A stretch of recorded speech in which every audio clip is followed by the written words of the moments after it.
Fixing leaky pipes with forage herbs. Quite a strange principle, but it does represent exactly what I want to carry across with this presentation, and that is having you rethink how you view your pasture systems, but also yourself as a manager or producer. So for the purposes of this presentation, I want you to think of yourself as the distiller of a fine craft brew.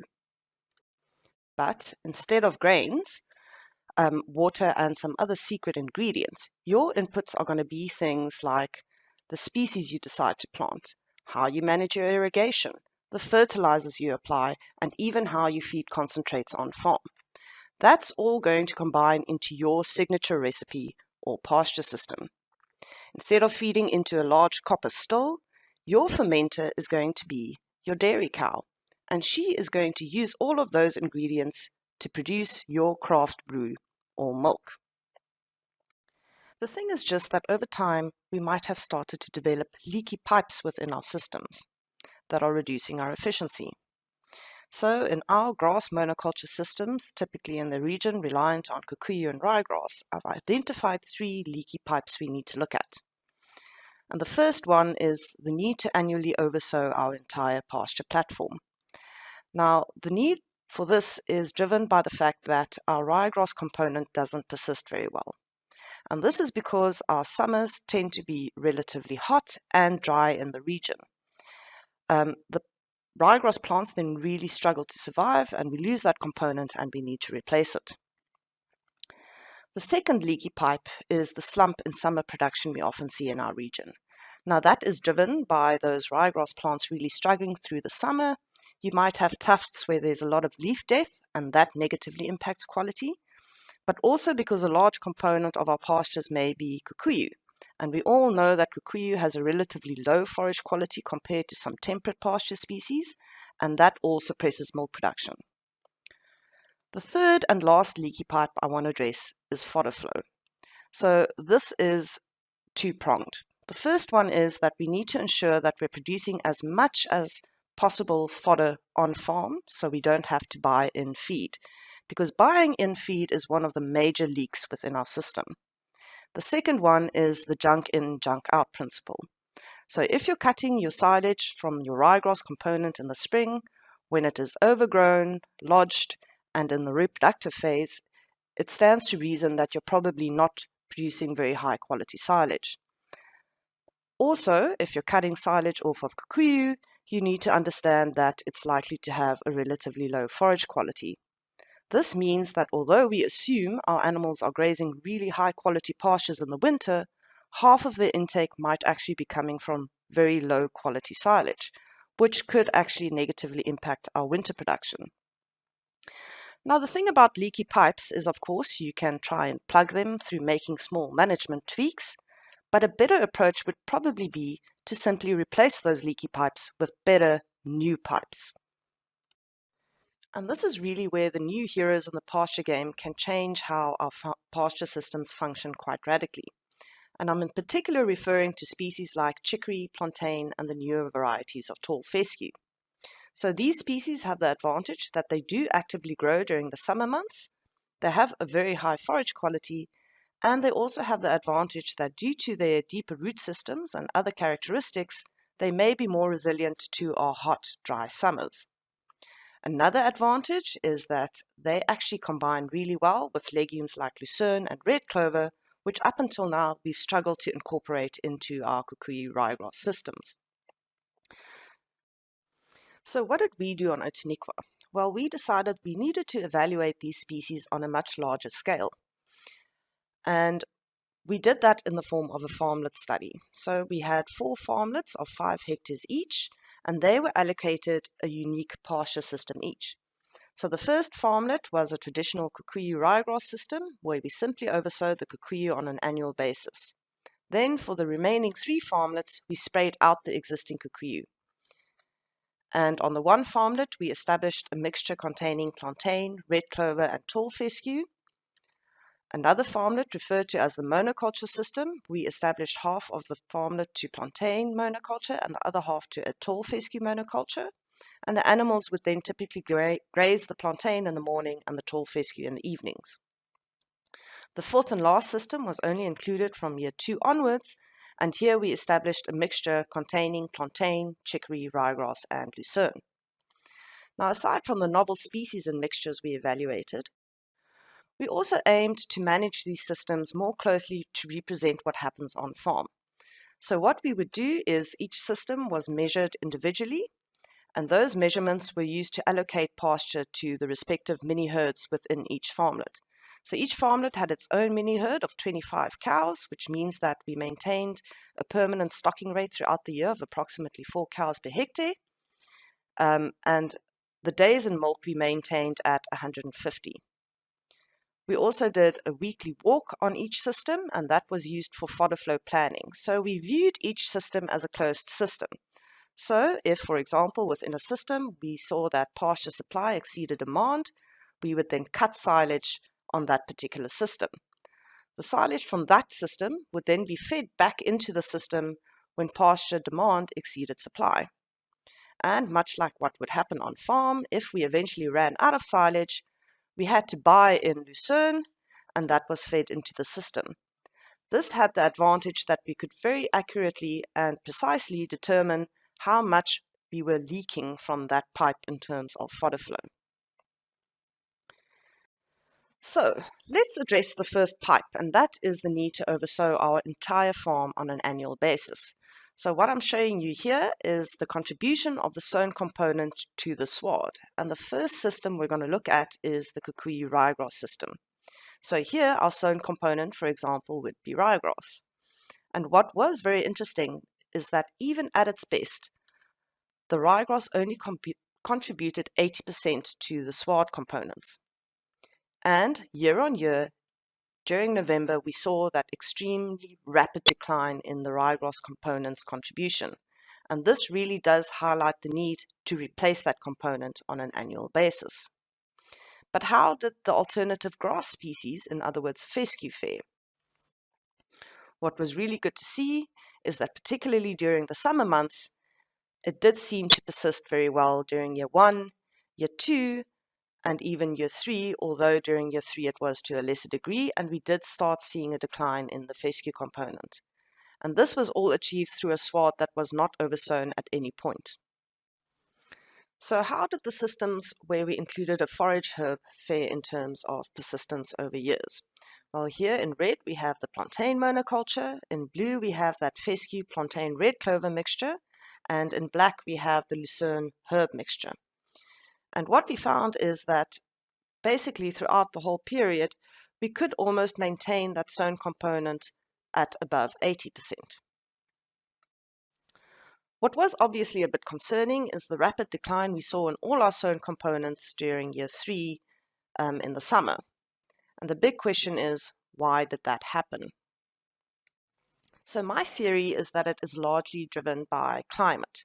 So at the bottom, I'm going to show you the rainfall received during the respective months as a percentage of the long-term rainfall. So the red blocks represent months when we received rainfall below 50% of the long-term average. The yellow ones when it was at about 70 to 80%. The green ones when it was on par, so between 80 and 100% of the long-term average. And the one blue block is when we received rainfall way above the long-term average. And what you'll notice is that that decline occurs directly after we receive that really good rainfall in the spring and then another good season in the summer. So why did this then happen? Well, what happens when we spray off the Kikuyu and we establish the new pastures, we'll initially have a really dense competitive sward. However, the loss of plants over time is inevitable to a degree due to things like trampling, grazing, and maybe even diseases. That then results in gaps within the sward. Now, during a relatively dry or normal season, it's likely that species like the fescue, the chicory, and even the lucerne and plantain can be highly competitive, so we don't have a big issue. But when we have that very wet spring, followed by a summer when the temperatures are high and we also had really good rainfall, we will see species like Kikuyu, broadleaf weeds, and very competitive perennial grasses like typal or Erogrostis and Spirobolus and even Paspalum starting to fill in those gaps. So what species were actually filling those gaps as we lost our sown component? So here we're going to look at the composition of the different pasture types in the summer of 2021-2022 following that wet spring in terms of the sown component, the kikuyu component, and then other grasses, typically things like typal in dark grey and the broadleaf weeds in light grey. So we're first going to look at the kikuyu ryegrass system. And what was really interesting here is that we see that those other grasses actually contributed the same percentage almost as the kikuyu in the system. Now, this is really problematic because obviously in a grass monoculture system, we will really struggle to spray these other grasses out, especially if our main component in terms of that is something like typal, which is a very hardy perennial and difficult to get rid of. So let's look at the plantain monoculture, and what you'll see here is that yes, there's still a major contribution made by the plantain, a smaller contribution by the kikuyu, and this is because we did actually try and spray out the grasses, and it appears that the kikuyu was sensitive to that herbicide treatment. But what is a challenge here is that once again, those hardy perennial other grasses were difficult to spray out, and we also have a much larger broadleaf weed component, which is obviously impossible to spray out in the plantain. So in the fescue monoculture, we see once again that the grassy weeds are our biggest challenge, a small contribution made by the kikuyu and then also those other hardy perennials. For the fescue plantain clover mix, what was really interesting is that you'll see that kikuyu had started invading the system quite hectically during this summer, and it's likely that one would then have to try and get rid of that. For the lucerne herb mix, keeping in mind that this was only its second year of production, we see that there is still a relatively good sown component apparent in that kind of sward, with an equal contribution almost made by the different weedy species, namely kikuyu, other grasses, and broadleaf weeds. So, how would those mixtures then also change over time? And this is really important because you want to know when you're losing what components. So here we have this botanical composition of the fescue plantain red clover mix. The plantain is in blue, the red clover in red, the fescue in yellow, and the weeds in black. So for this system, what we found was that plantain was the major contributor to the sward throughout year 1 and year 2. But we did start to see that component decline in its contribution heading into year 3. Now, what did happen is that the fescue almost could kind of increase the contribution it made, replacing the plantain, but it was not good enough to prevent those weeds from coming into the system. What was also slightly concerning in this system is you'll see that the red clover made a really good contribution during the first spring and summer, and then it rapidly declined. Now, the thing here is that we always used to think it's a species impact, but what we've discovered since then is that it might actually be a variety effect. So maybe if we could get a red clover variety that's more persistent, we wouldn't be struggling with this rapid decline. Another option would be, if we are stuck with these varieties, then to replace that red clover component heading into year 2. So next, we're going to look at the lucerne herb mix. And what we found here is that during the first winter in particular, the major contributor to the sward was the ryegrass. But then we did see that typical rapid decline from November onwards for our region. What was really great was that the chicory then kind of increased in terms of its contribution during the first summer following establishment, but it also showed a decline in its contribution heading into the winter. And then we kind of see that the components stabilize, with all of them making a notable contribution. Whilst during the second summer, we see that lucerne is now our major contributor. And both of these systems really highlight how rapidly composition can change from one month to the next within these systems. but also how challenging the management of that composition can be for us as managers. So how did these new species then fare at addressing the leaky pipe of having to oversow on an annual basis? Well, they definitely have the potential to persist a lot better than the ryegrass component, but you have to be cognizant of the fact that you might have to replace lost components strategically to reduce the rate at which weeds invade your pastures. The big challenge for us here is obviously determining when these actions need to be taken, what we need to do, and how extreme those actions need to be, but also determining how external factors may affect these changes. So being able to adapt quite rapidly as conditions change. So now we're going to move to the second leaky pipe. Now, if you remember correctly, that leaky pipe was that drop in summer production in terms of milk yield. So there's much debate amongst pasture-based dairy producers and the industry on what drives milk production per hectare. Is it pushing up your grazing capacity as high as possible or maintaining milk yield per cow? So traditionally in our grass systems, I think a lot of the milk yield per hectare was probably driven by maintaining high grazing capacity, so pushing animal numbers. But could these new systems mean that we should also be looking at maintaining higher milk yield per cow? And hopefully we're going to be able to answer that question. So with this in mind, what I'm going to show you now is the grazing capacity in the top graph in cows per hectare on a monthly basis during year 1, and also the milk yield per cow per day at the bottom. The blue line is that fescue plantain red clover mix, the red line is our monoculture system, and the yellow line is our kikuyu ryegrass system. So the first thing I want to draw your attention to is that in terms of milk yield per cow and also grazing capacity, these systems compared very favorably to each other, so the worry that including forage herbs is going to suppress your grazing capacity during winter is largely unfounded.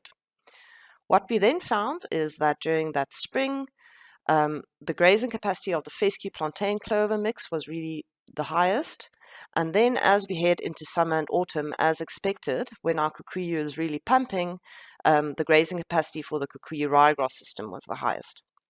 So what happened in terms of milk yield, and this is where it gets really good, you'll see that that fescue plantain red clover managed to maintain a higher milk yield than the grass systems from spring through to autumn.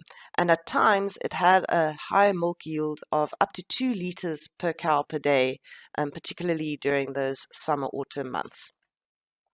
So did we see a similar pattern in year 2? Well, when we look at year 2, the first thing I want to draw your attention to is the higher milk yield we obtained from that fescue plantain red clover mixture compared to the other systems. Now, my theory here is that the silage we cut in the previous spring off of the system was of a really good quality because we had a high clover content, we had the plantain, and we had the fescue. And as we fed that high quality silage into that system during the winter months, it actually pushed up the milk yield from that system. So what happened in the other seasons? Well, as expected, the kikuyu ryegrass system had a really good or high grazing capacity. I wouldn't say good, but a high grazing capacity during the summer and autumn months. But once again, our systems based on forage herbs, so the fescue plantain red clover mix and also that lucerne herb mix maintained a higher milk yield than the other systems from summer through to autumn.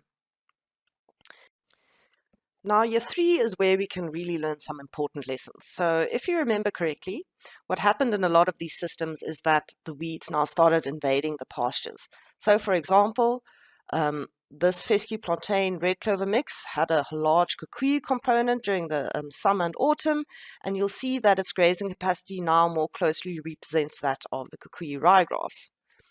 What was really concerning is that when we look at the milk yield per cow, we found that they're all kind of pulling closer to each other. So the conclusion is that as weedy grasses increase in our pastures, grazing capacity will increase as expected, but milk yield per cow also decreases, highlighting the need to maintain that forage herb component if we want to maintain milk yield per cow within these systems. So how did these trends then translate into milk yield per hectare? Because that's really what we're striving to is to maximize milk yield per hectare. Here we have the energy corrected milk yield per hectare for the systems during year 1, year 2, and year 3. And what was interesting is that during all 3 years, the highest milk yield per hectare was actually obtained from that fescue plantain red clover mixture. Just as a side note, you'll see that the Lucerne herb mix has a relatively low milk yield per hectare during year 2, and that was largely attributed to the fact that we did plant it slightly later, so the animals grazed this system for 2 months less than the other systems during this year. When we then try and figure out whether pasture yield drives the milk yield per hectare, these black dots are then the total pasture yield per annum for the different systems. And what we see is that only during year 1 did high pasture yields actually result in the highest milk yield per hectare, keeping in mind that this was actually a relatively dry year. From year 2 onwards, so during year 2 and year 3, we see that even though the fescue plantain red clover mix had the lowest pasture yield per hectare, it still maintained the highest milk yield per hectare, whereas the kukui ryegrass system that had the highest pasture yield per hectare actually didn't manage to produce the highest milk yield per hectare. So in addressing our second leaky pipe, which is that slump in milk yield during summer and autumn, it seems that in forage herb-based systems, forage quality, driven by the forage herb component, stimulates milk production from spring to autumn, highlighting the need for us to maintain that forage herb content over years. So now we're moving on to our third and last leaky pipe, which is that fodder flow pipe. So on this graph, I have the total pasture yield for the different systems. So the seasonal yield is blue, indicates the winter yield, green, the spring yield, orange, the summer yield, and the yellow, the autumn yield. And the highest yield within each season is then indicated by that black border. And at the top, we have the total annual yield, and the highest yield within a year is indicated in a black block. So during year 1, the highest pasture yield was for that fescue plantain red clover mix. During year 2, it was for the kukui ryegrass system, and also during year 3 for the kukui ryegrass system. Now, what was a bit concerning is obviously this great decline in the pasture yield for our fescue plantain clover mix, and that was probably due to the loss of that red clover component. And what happened within the system is that we had a relatively low spring yield during year 2, which means we couldn't cut a lot of silage, and that accompanied by the relatively low winter yield in year 3 means that these animals would have to be fed a large amount of lucerne hay in the winter, which is really challenging in terms of our fodder flow. So the big thing to realize here is that maybe that decline could have been avoided if we replaced that red clover component. But it does allow us to kind of reevaluate how we view our fodder flow. So the reason I'm showing you this graph is that I kind of want to hit home how bigger impact the buying in of fodder can have on your bottom line. So on this graph, what I did was the green bar represents the intake of our mini herd from the pasture grown on farm. The blue one indicates intake on an annual basis from our homegrown silage, and the red indicates bought in feed, so in this case lucerne hay. And it really becomes concerning when we have to buy in 10% of our cows' intake on an annual basis from lucerne, and it even goes up to 14% in year 3. So how does this impact our bottom line? Well, just to give you an idea, if you had a dairy herd of approximately 500 animals and you fed them 10% of the total intake on an annual basis from lucerne, it means that you would have to buy in a total of 91 tons of lucerne. So what's the message here? Well, you can do one of two things. You either need to make certain you match your stocking rate to your system. So maybe in these systems, because we're getting higher milk yield per cow, we can slightly lower our stocking rate. But I think more importantly, we need to ensure that interventions occur timeously. So potentially if we had replaced that red clover component going into year 2 and year 3, we wouldn't have run into those fodder flow issues on that system. And so we come to the end of this presentation. Now, I'm not going to have a conclusion slide that reiterates all of these points we've been trying to make. I think the message is quite clear. And at the root of it is that we need to innovate and adapt. It's not a constant thing, and you need to understand your own system to make your best choices. But if you decide that forage herbs and fescues aren't the way to go, you can always do what this farmer in England did and become an actual distiller, where he distills vodka from his milk. And with that, I want to thank you, and please feel free to contact me on my email if you have any questions or maybe a few remarks on this presentation. Cheers, everyone. This presentation is about forage quality of grasses and forage herbs in summer and autumn and the opportunities for improvement for both yield and quality. The question we asked is, can forage herbs and alternative perennial grasses be used to improve the summer and autumn production and also improve the forage quality? The trial was established on 5 October 2016 at the Outeniqua Research Farm. We had 3 different types of treatments in the trial. So we had pure stands and we had mixtures. The pure stands consisted of forage herbs, being narrowleaf plantain and chicory, pure stand grasses, perennial ryegrass, tall fescue, and cocksfoot, and then mixtures of all of those. So perennial ryegrass with plantain, perennial ryegrass with chicory, tall fescue with plantain, and tall fescue with chicory, and likewise cocksfoot with plantain and with chicory, and then a mixture of plantain and chicory. The analysis method used for the forage quality was near-infrared, and the parameters we used for this particular presentation are crude protein, NDF, NFC, and TDN. And we calculated ME and a dry matter intake. We determined from the trial yield and botanical composition, which was based on a dry matter basis. Firstly, let's look at the general guidelines of 2 forage quality parameters, namely crude protein and NDF percentage. So for crude protein, dairy cows require a minimum of 16% in their diet.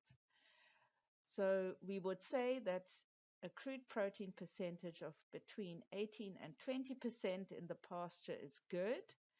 More than 24% is too high. NDF, we would say below 30% is too low, and the guidelines would be that 30 to 40% is good quality grazing, 40 to 50 is still reasonable, and greater than 60% NDF is poor. Let's start looking at some of the results. So this is the crude protein for the first summer, which was the summer of 2017. Across the bottom of the bar, the bottom axis, you will see the different treatments being pure stands, the pure stand forage herbs being the solid bars on the left-hand side, plantain and chicory, and on the far right, the solid bars are the pure stand grasses, perennial ryegrass, tall fescue, and cocksfoot, and the crosshatched bars in the middle represent the various mixtures. The first 3 bars are the mixtures with plantain, the next 3 are the mixtures with chicory, and the last crosshatch bar is the chicory plantain mix. So the first thing I want to point out in this graph is that the pure plantain had a crude protein percentage of less than 15%. So that was relatively low. Likewise, all the mixtures that contained plantain also had that same crude protein percentage of just under 15%. But what is important in this case is that the mixtures were dominated by the forage herbs at greater than 90%. So more than 90% of the mixture consisted of forage herbs at this stage, being the first summer just after establishment, and only less than 10% was grass. So hence the similar result. The chicory was higher at about 18%, and the chicory mixtures similarly were around 17 to 18%. And again, that was because they were dominated by the chicory. The chicory cocksfoot was slightly lower than the rest of the chicory mixtures, although not significantly so. And then, of course, the chicory plantain mixture was pulled down by the plantain, but it was still above 15%. If we look at the last summer, which was the fourth summer, the summer of 2020, the composition by this stage had changed quite substantially. So tall fescue and cocksfoot had increased in the mixtures. On the left-hand side, you can see the numbers. So in the plantain tall fescue mix, the tall fescue was now 57%. The chicory tall fescue mix, the tall fescue was at 46%, while the cocksfoot in the plantain was up to 59%, and the cocksfoot in the chicory was up to 71%. And then I just need to point out that the perennial ryegrass at this stage was less than 25% composition. So if we look at the results, the graph, we see that by now the percentages are slightly higher for the pure stands, but for the perennial plantain cocksfoot and the chicory cocksfoot, the values are now around 15% or just below 15%. So they are now the lowest, but then cocksfoot itself at that stage in the fourth summer also had the lowest crude protein content. What we do see is that in the mixtures, the plantain now makes up between 62 and 35%, depending on the mixture, and the chicory between 61 and 29%, again, depending on the mixture. In the cocksfoot mixture, only 29%, while the chicory plantain mixture at this stage was a 50-50. So that had stabilized at around a 50-50, and the crude protein content was around 16%. If we look at NDF, the first summer of 2017, remember our target is 30 to 40%. We can see that in the first summer, the plantain and chicory are between 30 and 40%, the pure stands. So are all the mixtures are between 30 and 40%, with the plantain mixtures with the perennial ryegrass and tall fescue being just above 30%, and in the cocksfoot it is around 38%. Again, at this stage, the mixtures were dominated by the forage herbs at greater than 90%. So the quality is similar to the forage herb pure stands. What we do see is that the perennial ryegrass has an NDF of above 50%. So does the tall fescue, and the cocksfoot just below 50%. So that is important to notice, that at this stage the grasses had a much higher NDF and were actually touching on that 50 and slightly above 50% level. If we look at the NDF of the third summer, which was the summer of 2019, we see that the pure stand forage herbs were still between 30 and 40%. So were the mixtures plantain with perennial ryegrass and plantain with tall fescue, but the plantain was dominating in that case of between 78 and 62%. So in the perennial ryegrass, the plantain was 78%, and in the tall fescue mixture, 62%. The cocksfoot plantain mixture was slightly above 40%. And we see a similar pattern in the chicory mixtures, where the chicory component in the chicory perennial ryegrass was 61%, and in the other two combinations around 29%. The chicory plantain was at 50-50. We again see that the grasses are basically the tall fescue and cocksfoot on the far right are above 50%.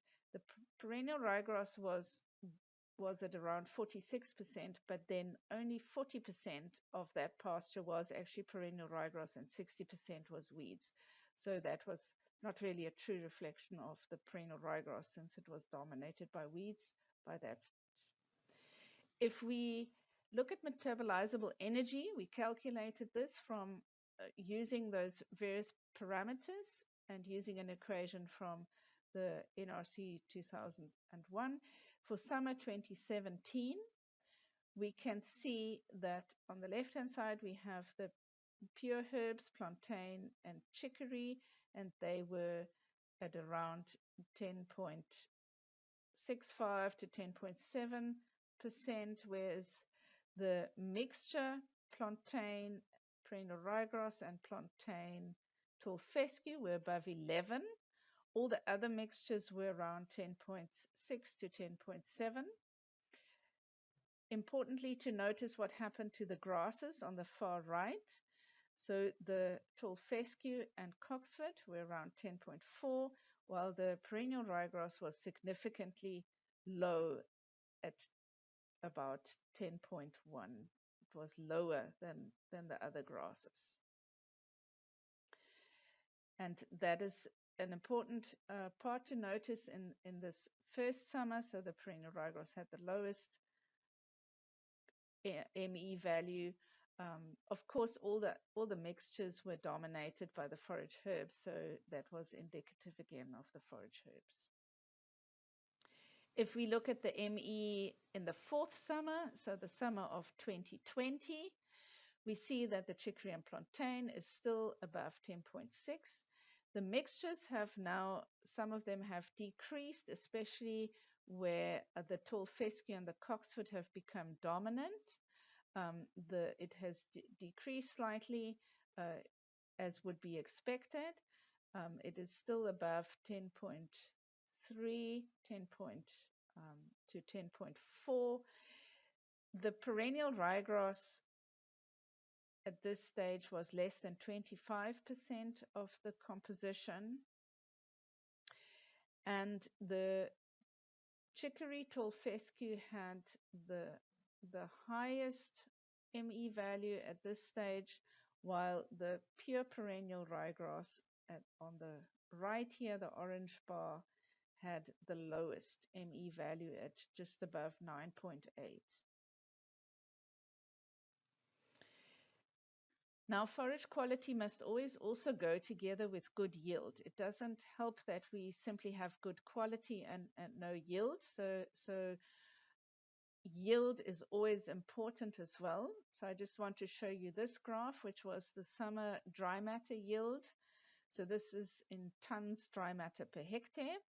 The blue bars are the first summer, 2016-17. The red bars are the third summer, 2018-19. And green is the fourth summer, 2019-20. So we see that basically all the pure forage herbs and the forage herb grass mixtures all have a reasonable yield, or actually quite a good yield. In the summer of between 5 and in some cases above 9 tons, mostly around 8 tons in the first summer. It does decrease in the third and fourth summer, but I want you to look at the grasses on the far right, and the perennial ryegrass especially has a relatively low yield, as we would expect in the summer, and it was generally around 2 to 3 tons. The tall fescue and the cocksfoot had a slightly higher yield. So we do have a good yield in the pure forage herbs and in the forage herb grass mixtures in the summer months. Let's look at dry matter intake, which we calculated for a 450 kg cow. So this is a theoretical dry matter intake, but that would be possible based on the parameters of the quality analysis. So for summer 2017, again, we have the pure forage herbs on the left-hand side. We have two values for plantain, and the dark blue is a value for the chicory. Then we have, again, the mixtures in the crosshatch bars, and the orange are the pure stand grasses. So remembering again that in the first summer, the mixtures were dominated by the forage herbs. And we see that the calculated dry matter intake that would be possible for a 450 kg cow on the pure forage herbs and the forage herb mixtures would be between 14.5 and just below 18 kgs per day, while that of the grasses would be around 10 to 10.5. As you can see on the far right of the graph here. If we look at the same calculation for the fourth summer, the summer of 2020, we see that the pure stand forage herbs, the plantain and chicory, are around 14 kgs dry matter intake per day possible. The mixtures are now a bit variable and slightly lower than the pure forage herbs because there is now a greater grass domination in the mixtures, and we see that the grasses are still around 10 or below 10. And then, of course, in the mixtures where the grass dominates, for instance, the plantain cocksfoot and the chicory cocksfoot, that is then also only around 10 kgs per day, while the others, the best ones, are around 14. So definitely the better quality would then also show in the dry matter intake. These are the plantain cocksfoot and chicory cocksfoot values, which are then similar to what the cocksfoot was. Looking at some conclusions that we can draw from these results. Firstly, grass pasture on its own, especially perennial ryegrass, is the poorest option for summer. The tall fescue is a good alternative in terms of yield, in terms of persistence, and it has a reasonable forage quality. The best way to use it, though, would probably be in a mixture with a forage herb to take advantage of the quality of the forage herbs. The cocksfoot has good yield and persistence, but the forage quality is marginal. The plantain and chicory provide improved forage quality for a summer pasture in comparison to perennial ryegrass. They also provide improved yield. It would be advantageous to add a legume to improve the crude protein content, as we saw that was on the low end for the forage herbs, and in this case one could use something like a red clover, for instance. So the grass forage herb mixtures provide improved quality if the forage herbs are the dominant component. This data seems to indicate that it would preferably need to be greater than 60%, or possibly one could say at least between 50 and 60% during those summer months. This still needs to be confirmed with more data, but these certainly are the indications from this data. And I would just like to acknowledge the plant science team who harvest all these trials and do the botanical composition, and the farm for their support with irrigation and land prep and various other infrastructure that we require for the trials. Thank you. In this presentation, I would like to go through some of the evaluation results of perennial ryegrass and tall fescue cultivars for the 2-year period 2020 and 2021 from the trials at the Outeniqua Research Farm. The parameters for which data is provided in this presentation is yield, growth rates, leaf rust, reproductive tillers or bolting, or what we also refer to as flowering, the sward density or persistence, and leaf emergence rate. And I just want to point out that more detailed results and information is provided in the booklet, which is available on the website, elsenberg.com. Firstly, looking at the perennial ryegrass, the trial consisted of 11 diploid cultivars and 5 tetraploid cultivars. The harvest criteria was the 3-leaf stage, and in spring it was canopy closure if that was before the 3-leaf stage. Going straight into the results for the perennial ryegrass, this is a graph representing the total yield, so the yield in total for year 1 and year 2. And the way the graph is organized is from left to right, as highest to lowest. And the darker the bar, the more significant the yield, more significantly higher the yield was. So the dark green bar was the highest yielding cultivar. In this case was Viscount. And then the slightly lighter green ones were significantly similar to Viscount. So that was Governor, Platform, Legion, and 50/50. The rest were significantly lower than the best yielding variety. And the best yielding variety achieved just over 26 tons dry matter in a 2-year period. If we look at the comparison of year 1 versus year 2, the way the graph is organized is that the green bars represent year 1 and the blue bars year 2. Again, in order of the yield of year 1. So in year 1, Viscount was the highest yielding, and that was followed with a similar yield by Platform, Governor, 50/50, Base, Legion, Nui, Tanker, and 150. Then we superimpose on that the yield of the second year, which is in the blue bars. Again, the darker, the more the darker bars are in the significantly higher yielding category, while the light blue is significantly lower yielding. And we see that Viscount also in year 2 had the highest yield, followed by Platform, Governor, 50/50, Base, and Legion, which were similar to in the second year. But what we do see is that the other 3 cultivars that were good in the first year, namely Nui, Tanker, and 150, then had a significantly lower yield in year 2.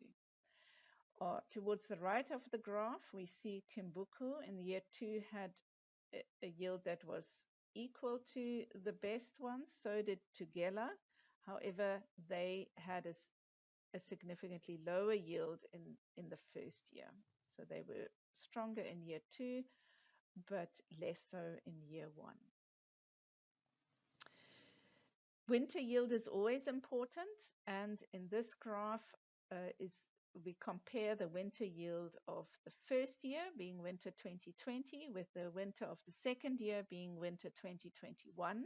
The green bars are the first winter, and we can see Platform yielded the best, and Legion being the significantly highest yielding cultivars, followed by 150, Base, and Nui. Then we see in the second year, the blue bars, that the winter production is much lower than in the first year and is only just above 1 ton for that 3-month winter period. So really low yield, as we would expect for perennial ryegrass in the second year. Some did have a slightly better yield, indicated by the darker blue bars, but none of them were really coming up to a similar yield as is possible in year 1. Looking at the summer yield, it was more of a mixed picture. So it's the first summer versus the second summer. And basically the takeaway from this graph is that the cultivars Viscount, Governor, and Base did well in the first summer and in the second summer, as well as perennial ryegrass can do in summer, being around 3 to 3.6 tons of dry matter in that 3-month period.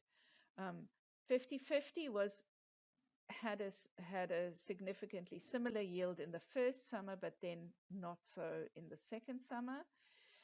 There were some varieties that were better in the second summer than they were in the first, and that was Tanker, Portique, Platform, Legion, Tugela, and Boyne. However, they were lower yielding than the best ones in the first summer. I do need to point out that Nui, which was the control variety, had no yield in the second summer at all. So the good summer yields of year 1 and year 2 were basically those 3 varieties, Viscount, Governor, and Base. And these are the ones that had the better yield in summer 2 than they did in summer 1, but not highest yielding in summer 1. Going to the flowering. Flowering or reproductive tillers or bolting. This is important because, of course, the more flowering or bolting there is, the higher the NDF will be, so it affects the forage quality. Just to point out in the beginning, the percentage bolting is dependent on how cold the winter is, as these varieties require a certain number of cold days to induce the flowering, and how many cold days are required is very cultivar dependent. So what is important to look at in this table is that some of the cultivars started flowering mid-September, and that was in the early piping stage, and went right through to mid-January, which was then heading. Some of them had, like Evans, had a relatively high flowering percentage. Tanker and Viscount also had a bit of a peak in November. What is important to notice is how long the flowering window is, and that varies slightly for varieties, and then, of course, how much flowering occurs. There were 2 varieties that never flowered, and that was Kimbuku and Portique. So they clearly did not receive sufficient cold days to induce that flowering. Looking at plant counts, this is a measure of the persistence of these varieties. So the blue bars represent August 2020, which was a few months after successful establishment, so basically what would be considered a full stand. The red is April 2021, so a year later, and the green is March 2022, which is then 2 years after establishment. What is important is that the comparison should be made within each variety and not necessarily so much across varieties, because of course some are tetraploids and will have a lower stand to start off with than the diploids generally. What I just want to point out is that most of the varieties had the best plant count in the first year, being the blue, so after establishment, although some maintained their plant count after a year, so after the first summer, basically April 2021, we see that varieties like 50/50 and Base and Platform and Tugela and Viscount either maintained their plant count or even increased it, like was the case for Platform, Tugela, and Viscount.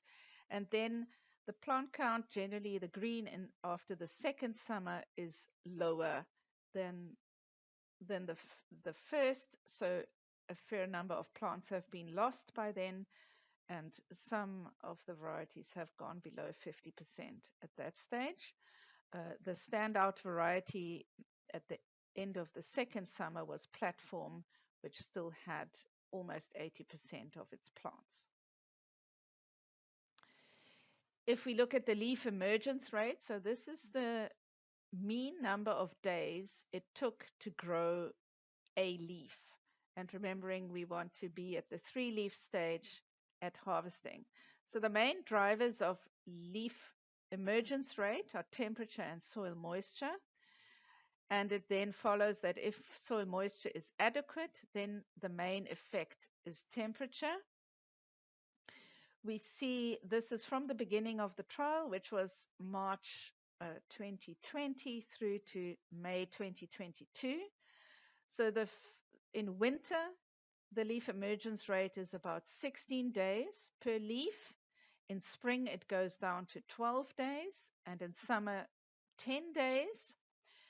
The second or the last part of the trial, which was summer 2021 going into autumn 2022, there was a lot more variability in leaf emergence rate, which can also be linked to soil moisture stress, which was partly taking place during that time. Now looking at tall fescue and fescue type Festiloliums, in that trial we had continental type tall fescue cultivars, and there were 12 of those. So those are summer active cultivars. Then we had one Mediterranean cultivar, which is winter active. And there were 6 tall fescue type Festiloliums. So festicoid Festiloliums were in the trial as well.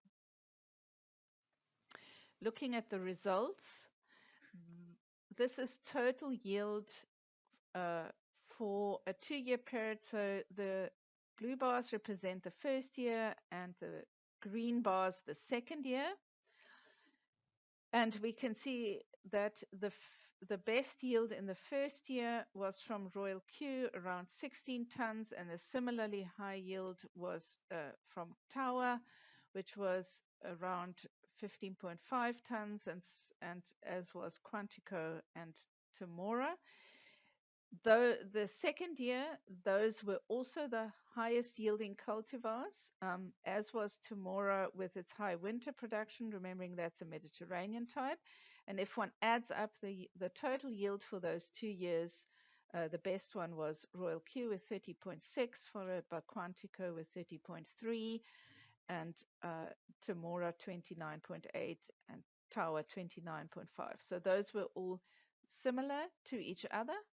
And then the rest followed with yields below 27 tons over that 2-year period. What is important is that this is higher than in total than was achieved for the perennial ryegrass. Winter yield is always important. So here we compare winter 1 with winter 2. And on the left-hand side, you can see the effect of the Mediterranean type, which is very productive in winter, the first winter in blue and the second winter in green. So the first winter, which is in blue, is higher in all the cultivars, generally, except two or three exceptions, while the second winter, being the green, is generally lower, although there were cultivars that had a slightly better winter production also in the second year as far as fescue goes. So Royal Q, Quantico, and Boschuk had a reasonable winter production, but one does need to acknowledge that the winter production, even of those, is around 2 tons dry matter per hectare for that period. Then looking at the summer, now summer is when tall fescue yields very well. And you can see that the first summer being in blue, the best cultivars, Quantico, Paolo, and Tower, achieved above 5 tons, some of the others as well, going down to 4 tons in the lowest producing ones. The second summer is represented by the green bars, and the highest yielding was Paolo in the second summer, and then quite a few had a significantly similar yield in the second summer: Quantico, Tower, Cora, Royal Q, Eastern, Duramax, Highcore, Maulina, and Jessup. However, a lot of those were in the lower group in the first summer. So we can see the three cultivars on the far left were the best in the 2 summers. Looking at flowering or reproductive tillers in tall fescue, in this table, the first thing that I want to point out is that the flowering window is shorter in tall fescue than it is for perennial ryegrass. So here we look at a window that is mainly September to November, and for some of the varieties only October, November. Well, remember the perennial ryegrass went right up to January. Here again, the percentage bolting is dependent on how cold the winter was, so this may change from year to year. And then you can also see that the varieties differed within their flowering period, how much flowering took place. And generally, there was relatively low flowering. Some had a peak in one of the harvests, which was generally either in October or in November. And then the flowering was over and the plants went back to leaf only. Of course, flowering is linked to NDF, so we know that the more stem there is, the higher the NDF will be. So just for interest's sake, this was October 2021, and we can clearly see on the bottom axis, we have the flowering or percentage reproductive tillers, and on the left-hand axis, we have the percentage NDF. So the higher the flowering, the higher the NDF percentage. And we can see how the cultivars split out. So the ones that had the lowest flowering are on the far left here, and they also had the lowest NDF, and some of them even were below that mean line of having an even lower NDF than their flowering percentage. So those are the ones that had low flowering, and then of course low NDF. If we look at the NDF percentage of May 2021 compared to October 2021. So the blue is May, autumn 2021, and the orange is spring of 2021 on the 1st of October.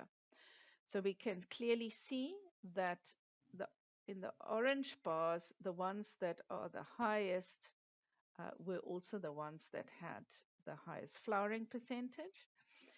And some of them, like Barshuk, which had a very high flowering percentage at that particular harvest in October, then went above 60%, whereas most of them were in the lower 50s, with some of the higher flowering ones touching 60%. Just as a comparison, if we compare this to perennial ryegrass in the same time period, so if we look at the mean NDF percentage of all perennial ryegrass cultivars in autumn, it is 46.3. In spring, it is 47.5.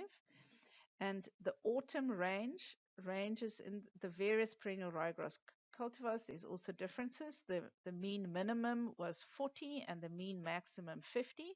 While in spring, the mean minimum was 42.9 and the maximum was also 50.6. That's just for comparison purposes. So more detailed data is available in graphs and tables in the booklet, which is available on our website, which is elsenburg.com. Again, I would like to thank our plant science team who did all the harvesting of these trials and all the sampling, and the farm division that gave support in terms of irrigation and land prep and various other support services. Thank you.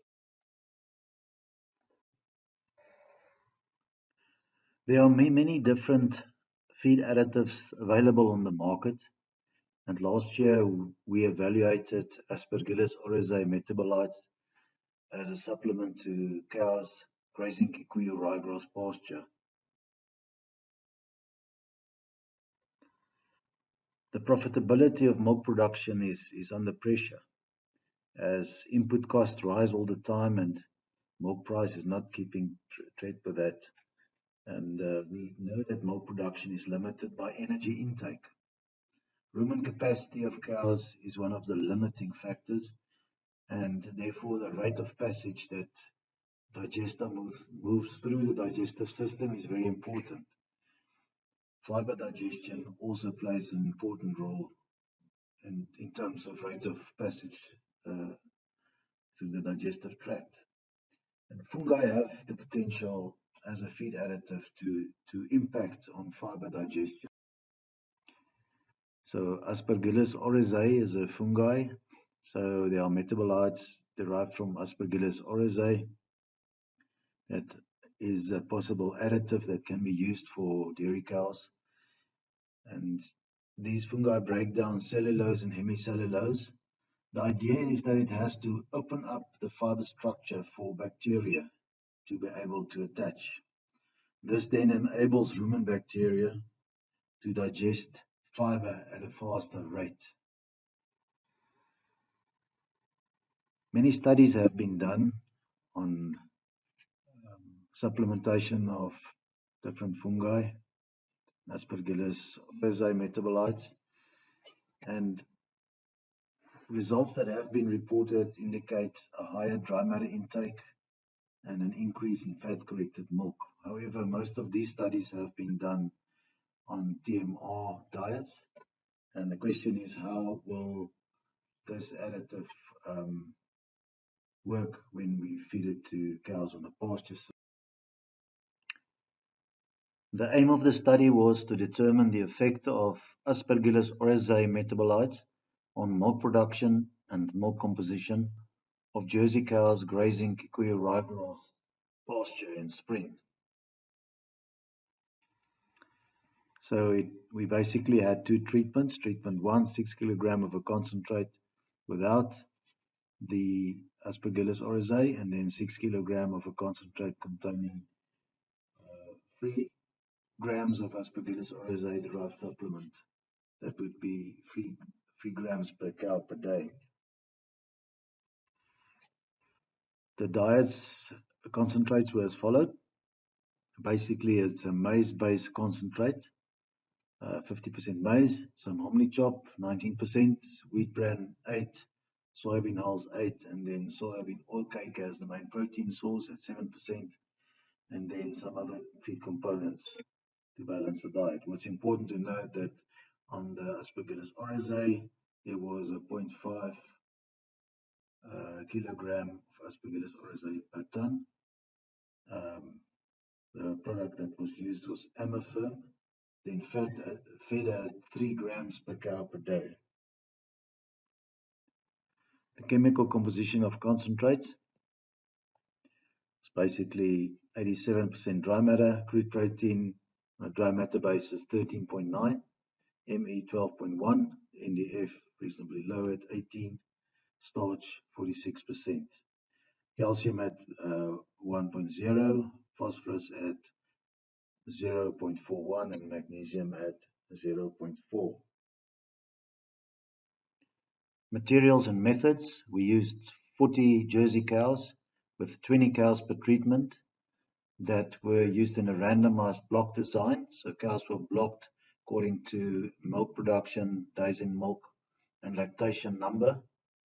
And we had 2 treatments, control, and then Aspergillus oryzae metabolite treatment. We had an adaptation period of 21 days followed by a 40-day measurement period. Cows grazed on 7-hectare Kikuyu ryegrass pasture under irrigation, and after each milking, fresh pasture was allocated to the cows. Pasture was fertilized with 33 kg of nitrogen after each grazing in the form of 101, and concentrates were fed during milking at 6 kg per cow per day with 3 kg at each milking. Body weight and condition score were determined at the start and the end of each of the study, and milk production was determined daily. Composition, fat, protein, lactose, MUN, somatic cell count was determined on a composite sample of the morning and afternoon milk, and this was done 4 times in 4 different weeks. Representative samples of pasture and concentrate were taken weekly during the measurement period, and these were then analyzed for quite a number of different nutrients. Moving to the results, so the effect of Aspergillus oryzae metabolites, supplementation at 3 grams of Amifirm per cow per day on production parameters of Jersey cows that were supplemented with 6 kilograms of concentrate while grazing ryegrass during spring were as follows. Milk production for control 20 kilogram, Aspergillus oryzae metabolite treatment 20.7, wasn't significantly different. However, fat-corrected milk increased significantly from 22.3 to 24.0. Milk fat increased from 4.77 to 5.09, quite a substantial increase. Milk protein increased from 3.98 to 4.12. These increases were significant. Lactose was around 4.7. MUN levels at the lower margin was at 8.1 and 8.4. Somatic cell count was excellent at 169 and 162,000 somatic cell counts per milliliter. Looking at the live weight of the cows at the start, no significant difference at the start. Around 400 kilogram, all cows gained weight. Again, no significant difference between the different groups. At the end of the study, live weight gain was also similar. Condition of the cows were around 2.3 at the start of the study and 2.4, a bit more than 2.4 at the end of the study. Nutritional composition of concentrates fed and also the ryegrass is given in table 4. Dry matter concentrates 91, around 91. Pasture 13% dry matter. Crude protein content of the concentrates was 11.6 and 11.1, and the pasture contained 18.5% protein. The metabolizable energy content 12.5 for the concentrates and 10.6 for the pasture. NDF content, the concentrates around 11%, pasture contained 40% NDF, ADF 4.86, so around 4.8 for the concentrates and 29.3 for the pasture. Fat content of concentrates 2.5 and 2.25, whilst pasture had a slightly higher fat content of 4.38. Calcium content of the concentrates between 1.4 and 1.5, only 0.42% calcium in the pasture. Phosphorus around 0.4, between 0.48 and 0.45 for the concentrates and only 0.38 for pasture. Magnesium content was 0.41 and 0.43 for the two concentrates and 0.31 for pasture. Potash content 0.94, 0.88, and then the pasture reasonably high potash content of 3.91. Moving to the microminerals, interesting to see that pasture had an oversupply of sodium and an undersupply of copper, zinc, and manganese, whilst iron was in oversupply again. One can see that the different concentrates addressed these shortages quite well, as these microminerals were supplemented in the premix. All the pasture strips were measured before and after grazing. So the before grazing height was 23.7 on the disc meter. That represented about 2.1 ton of dry matter. After grazing 10.2. So this indicates that pasture management was quite good. And that's the equation that we did use. So some conclusions. Supplementation of Aspergillus oryzae metabolized to Jersey cows grazing Kikuyu ryegrass during spring. This was then done by supplementing 3 grams of Amifirm per cow per day, resulted in an increase of fat-corrected milk by 1.7 kilogram per cow per day, an increase in milk fat of 0.32%. That's quite substantial, and a significant increase in milk protein of 0.14. Thank you very much.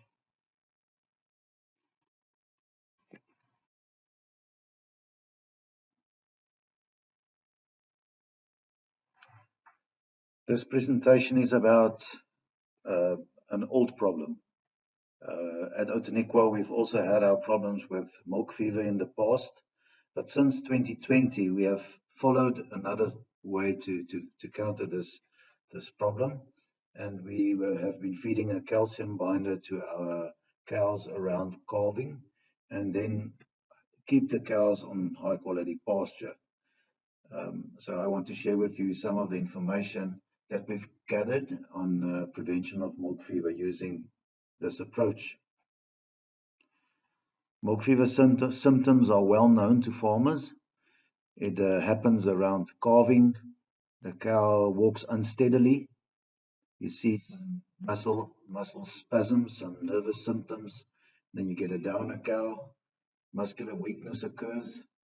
There's depression of consciousness. Typically, the head is twisted backwards.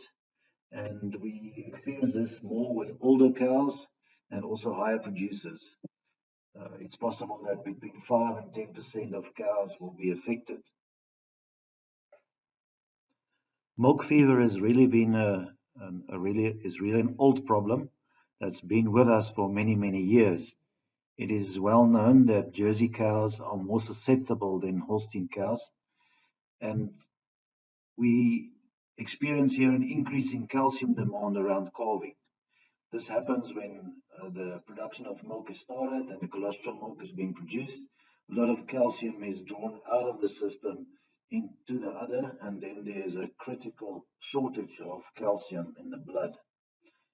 With clinical milk fever, the blood calcium levels drop below 1.4 millimole per liter, and with subclinical milk fever, the blood calcium levels are between 2 and 1.4 millimole per liter, and normal blood calcium levels are between 2 and 2.6 millimoles per liter. With subclinical milk fever, we still have a lot of negative impacts, like possible difficult calving, lower milk production, higher incidence of mastitis, and displaced abomasum. So yeah, there are many downsides to this problem.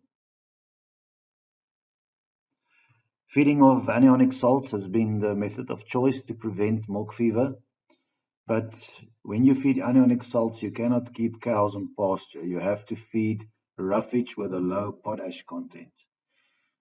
What is happening here is we calculate the dietary cation-anion difference, the cations being sodium and potash, and anions chloride and sulfur. You need to get to a decad value of minus 100 to minus 200 milliequivalents per kilogram. The problem here is that pasture contains between 3 and 6% potash, and it's virtually impossible to get to the required decad level. So with anionic salts, the approach is to acidify the blood to increase calcium mobilization. Cows are fed a low potash roughage in a paddock, so you have to replace the pasture with something like maize silage or triticale silage, oat hay, or another low potash type of content. At Outeniqua, we've been keeping our cows now on pasture before calving since September 2020, and we are very happy with the results up to this point. So for us, it was all about a change in system. Is it paddock or is it pasture? Paddock being dirty and a pasture being clean. Do you feed anionic salts that are not palatable or a calcium binder? Um, so we actually made the decision to go the pasture route, as this is a cleaner and more effective route for us. Here you can see it's like two worlds. At the top, clean pasture being allocated every day or every second day. At the bottom, cows are in a dirty environment. There are much more pathogens available or present in that system, and many more challenges. It's more labor intensive too. So let's talk a bit about the calcium binder approach. So feeding a diet that's low in calcium is not easy because most roughages contain at least 0.4% calcium.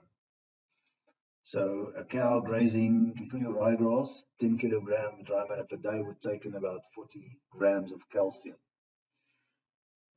When you feed synthetic calcium binder, Excelit, at 400 grams per cow per day, you're able to bind the 40 grams of calcium because 100 gram of Excelit binds 10 grams of calcium. So Excelit is a synthetic calcium binder, so it's pure, that differentiated from other zeolites that you might be able to mine, so it's been researched quite well. The idea is to induce a calcium deficiency 14 to 21 days before calving. Let the cow start mobilize calcium from her bones before calving, so that when she calves, she's not in trouble. Comparing the two systems, anionic salts versus a calcium binder. With anionic salts, the cows are in a paddock, they're being fed a trough. With a calcium binder, the cows are on pasture, clean pasture allocated daily. With anionic salts, you have to buy or produce a low potash roughage. That can be more costly, at about 2,500 Rand per ton, than when you grow pasture at 1,500 Rand a ton. Looking at the prepartum concentrate with anionic salts, less expensive than with a calcium binder, at about 6,000 Rand a ton. With a calcium binder, it can go up to 15,000 Rand a ton. Anionic salt system requires more labor. You have to move more food around and you're in a dirty environment. In a calcium binder system, less labor needed. With anionic salts, the cows are not adapted to pasture. Calcium binder cows are already on pasture that they're going to be, same type of pasture they're going to be on after calving, so they're well adapted to pasture. With anionic salts, it can be an advantage that you need no pasture because that makes more pasture available for lactating cows. And in the calcium binder system, you'll have to allocate a number of hectares to your pre-parting cows, taking that away from the milk platform. Looking at the feed cost for anionic salts, estimated about 903 Rand per cow over a transition period versus for the calcium binder 1,260. So it's possible that the cost might be 360 Rand higher per cow on the calcium binder system. So it is definitely more expensive. However, what we need to keep in mind is that we might have less milk fever, might have improved condition on cows, might have increased milk production, and lower calf mortality. So there are many benefits on the calcium binder system.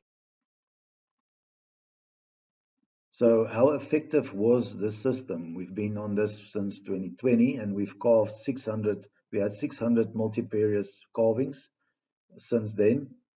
During that period, we still had 11 clinical milk fever cases, so it's 1.8%, that's quite low. Interestingly enough, those cases were during June and July, so they're the winter months. So what is different during the winter months? We're an extreme high quality pasture that might have a higher potash content and a lower magnesium content. We are short of grass, maybe too short grazing cycles, so we have to look further into this to reduce that because we still can to improve on that. But in short, one can say the system has been very effective.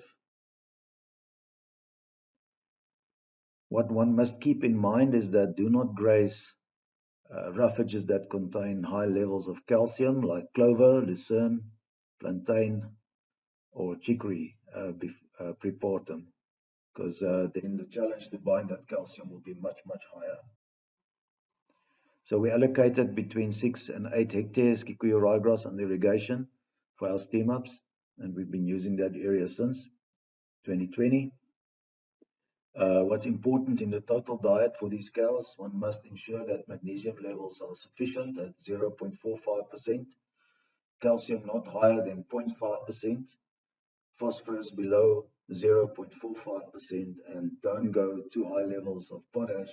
Try and keep it as low as possible, but as long as it's lower than 4.5%, everything should be fine. So to conclude, keeping cows on irrigated Kikuyu ryegrass pasture prepartum and feeding a concentrate containing an effective calcium binder effectively prevented milk fever. And it is definitely a viable alternative to feeding low potash roughages and anionic salts. Thank you very much.